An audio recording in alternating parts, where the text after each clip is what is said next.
Kumusta mga bossing, boss?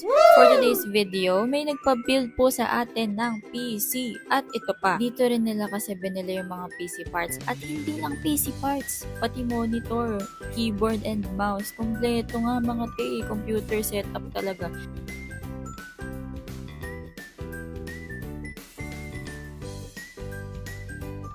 Since dito nila binili lahat ng PC parts, syempre, free assembly yan. Wow!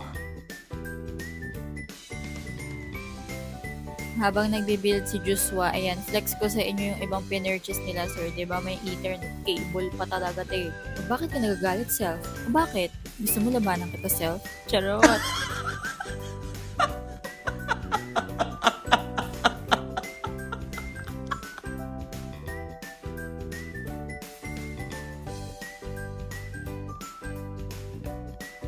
Go Gadgets number 1.